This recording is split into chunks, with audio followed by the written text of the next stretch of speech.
by lately, I mean pretty much the entirety of 2020, it has been a weird internet for those of us who depend on the interwebs economy to run our creative small businesses, provide for, support our families and our livelihood. I've gotten so many emails and DMs the past few months asking the same questions that I have been wrestling with myself. Specifically, how do you show up when you're not really sure how, or you don't exactly know what to say? And how do you work? How do you sit down at your desk and do work when it feels like a little drop in the bucket compared to all the heaviness that is going on in the world right now? I've done a couple of videos this year on marketing during all this and crisis communication, but in this video, I want to take you behind the scenes and talk to you a little bit more about how I have been working through this myself. Like I said, I've heard from so many of you that aren't sure what to do right now, or maybe also feel a little bit paralyzed, and I sure hope this video helps. So I started my business saying that I want to figure out how to work from a place of rest, not hustle, and that is not just a catchphrase for me. I started my business after recovery from an eating disorder and partial hospitalization, so for me, figuring out how to work from a place of more rest and less 24/7 hustle and go, go, go, it was pretty much life or death. That is a fiercely held belief, a non-negotiable, a standard that I hold myself up to as I dream about my business, as I figure out what I want to do for at least as long as the Lord will let me do this. Personally, I came off my biggest launch ever at the very end, like the last days of May, and I was exhausted. I needed to rest. I went into June knowing it was going to be more of a quieter, more still month for me, but there's also things going on where you can't really be silent or completely still about them, right? The movement should, though, look different from the seasons of hustle, which we absolutely need to. Hit like if that's the way that you want to live and work too, and while you're there, hit the subscribe button. Big thanks to y'all.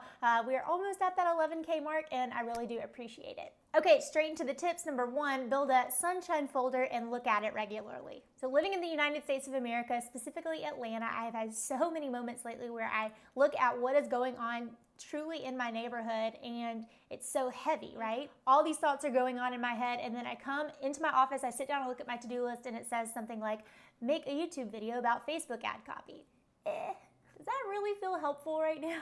Hit like or comment if you've ever felt like that before, if what all is going on, you can't quite correlate it to the work of your hands, the craft, the whatever that you're doing in day-to-day life. If you have had moments of wondering why your work even matters in 2020, then know I have struggled with the very same thing. And here's a story that's helped me out a lot. You've probably heard it before. It goes something like this. There was a little boy standing on a seashore, and there were so many washed up starfish. So one by one, he was picking up a starfish and flinging it back into the sea so the starfish could continue to have life. Well, an older man came up to him and chuckled and said, "Are you really going to try to get every single one of those starfish back in the ocean?" The little boy picked up another starfish, looked at it, threw it back into the ocean, and said, "Well, it made a world of difference to that one single starfish." There is no way that you or I can help everybody, and there's no way that even either of us is going to be for everybody, and that is okay. But if you can make a difference to that one person, would it still be worth it for you? I keep a folder in my work Gmail that is labeled Sunshine, and it's colored yellow, and anytime I get any sort of email from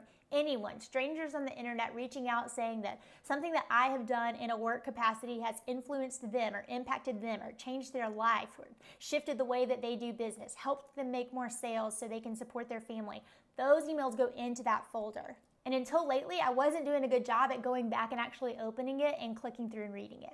I need those. Negative bias in neuroscience has been studied for decades. The idea, the concept that our brains just latch onto these negative thoughts. So you have to train your brain to think and dwell on the positive. Comment below if you have a folder like this in your inbox too, or if, like me, you needed the reminder to actually go back and read it. Number two, throw yourself into a good old client project. Okay, just gonna say it, yes, being your own client in your business is good. And we absolutely, as the creative CEOs, should be spending time working on our business, not in our business, as the saying goes. But I wanna argue for going back to the basics, that bread and butter of what you actually do and the reason that you do that. During this month, I knew it was going to be a little bit quieter from the outside looking in on my business. I knew that I wanted to schedule this specific client project that I had.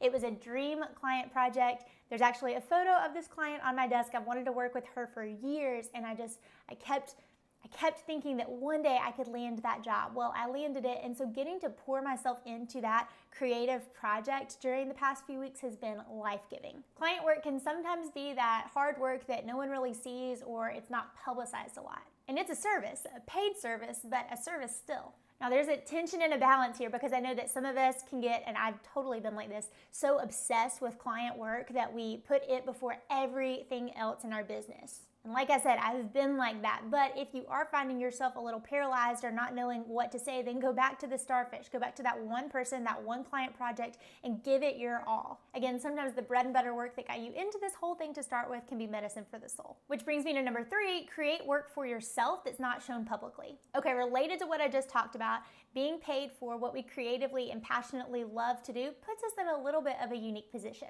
Let me tell you an example of somebody I think who's doing this so well. My sweet dear friend Abby is a photographer, but specifically for the year 2020, she is working to have one self-portraiture project every single month where she designs and creatively directs the shoot. She plans out everything and then she shoots it herself. She shoots these self-portraits using, I guess, like photography equipment that you do for that. But the work has been so beautiful and she's just doing this project for her. How are you creatively fueling what you do with work that will likely never see the light of day? I didn't bring my journals in here, but my craft is writing. And this past month, I have filled notebooks with thoughts as I watch videos and notes from reading books and just so many writings that I'm processing so much, but that is never going to come out on the internet, right? And that's okay. I talked a little more about this in a video where I dive into getting out of a creative rut and things that I've done in the past to get over that hump. I'll link that down below so you can watch it. Number 4, rework your goals. Y'all know I love my goal setting. I love power sheets. So spending chunks of time digging into goals and dreams that I had was life-giving. Goal setting or dreaming, and if you already have a routine of that, pulling them out and looking at them again and freshening them up, that can be a great exercise for when you feel like you don't really have a reason to keep going in your work. If you're struggling or feeling paralyzed or frozen and like your work doesn't matter, then go back to those dreams that you may have written down before somewhere. What small, tiny action steps can you make towards those, and what weekly things can you do to get back on track? I talk about playing the long game all the time, and going back and even reading through my goals every single morning when I sit down is one way that I remind myself, okay, this is what it's all for. Number 5, freshen up your systems. Okay, all my creative people can relate to this. Probably raise your hand if you get bored easily. 100%. I love systems, I love routines, but I also get bored easily and have to change them up a little bit. We have reworked our Asana. We've gone back in and looked at our client workflow and seen how we can tighten that up or where things need to be added along the way. Even my daily tasks list I've looked at and thought, do I actually want or need to do all of these things that are on these lists? Or do I need to change it up a little bit? Me being me, that's gotten so granular that things that help me, they may help you. Changing my background in my Asana, changing the background of my desktop, cleaning things up, just looking at everything like it has a fresh coat of paint on it. Maybe it's the digital version of like having a back to school outfit, but it reminds me to get back in there, keep going, keep showing up. And finally, clarify what you believe and think and come back to what you know to be true. And hint that likely means you may need to get off the internet, at least in a small capacity, for a little bit. Yes, there is a time to speak. But I want to remind you, specifically those of you who are Christians, that it is biblical for you to be even-tempered and to be slow to speak as you figure out where your business and your voice fits in all of this. Right now, having a creative small business that markets online, which is pretty much all small businesses, especially since 2020 got started, that may mean getting really super clear on your why. I'm a big fan of questioning the narrative, poking holes at something and pushing it and seeing kind of how the other side can always be argued. So I've been doing that in my own business, and I would encourage you to do the same. Even little things about how you have to be on social media every day and just things that you tell yourself as a business owner, but is that really true? You are not subject or servant to the internet, to other people's opinions of you, or even to your own opinion of you. Preaching to myself here. So come back to what you know to be true.